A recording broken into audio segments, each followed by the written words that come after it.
आइए इस प्रश्न को हम लोग हल करते हैं।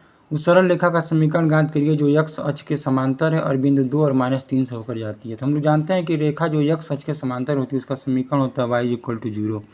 यह समीकरण नंबर 1 है। अब इस रेखा के समांतर रेखा का समीकरण निकालना है। यहाँ आप लिख सकते हैं इस रेखा के समांतर रेखा का समीकरण। तो यह हो जाएगा, यहाँ पे लैम्डा लिख देते हैं। अब बिंदु 2 और -3 से होकर के जाती है। आप लिख सकते हैं चूँकि रेखा 2 और -3 से होकर जाती है तो इसका मतलब हुआ कि x की जगह पे 2 है और y जगह पे -3 है। जब इसमें भर देंगे y जगह पे -3 तो हो जाएगा -3 = लैम्डा, यानी लैम्डा का मान आ गया -3। इसको समीकरण 2 मान लेते हैं और यही लैम्डा का मान समीकरण 2 में भर देते हैं। तो यह हो जाएगा समीकरण 2 से y = हो जाएगा -3, या इसी को जब पक्षांतर करेंगे तो यह हो जाएगा y + 3 = 0। यह हमारा जो पहला क्वेश्चन है इसका सलूशन हो गया।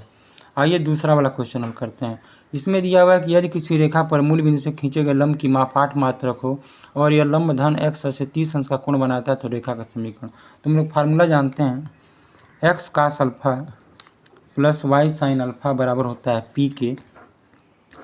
इसका चित्र भी हम लोग, जहाँ पर जो p है यह मूल बिंदु 0, 0 से इस रेखा पर डाले गए लंब की लंबाई होती है और यहाँ पर जो अल्फा है यह लंब का x, यह जो लंब है इसका x अक्ष से झुकाव है।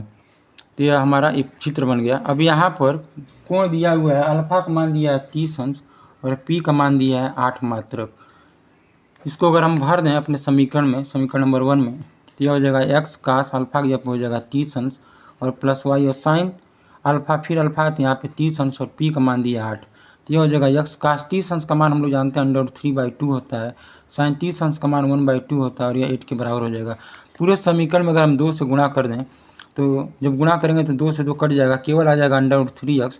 जब इसमें भी 2 से गुणा करेंगे 2 से 2 कट जाएगा, आ जाएगा y बराबर यहाँ पर आ जाएगा 8। यानी यहाँ पर आ गया √3x प्लस y, सॉरी जब इसमें 2 से गुणा करेंगे 8 में तो 8 × 2 हो जाएगा, यानी 16 हो जाएगा। जब 2 से गुणा करेंगे 2 से 2 कट जाएगा तो √3x, 2 से गुणा करेंगे 2 से 2 कट जाएगा, केवल y बचेगा। 2 से गुणा करेंगे तो 8 × 16 हो जाएगा। तो यह हल करने पर आ जाएगा √3x प्लस y = 16। या इसी को पक्षांतर कर लेंगे तो √3x प्लस y -16 = 0। यह जो हमारा दूसरा प्रश्न है इसका आंसर हो जाएगा।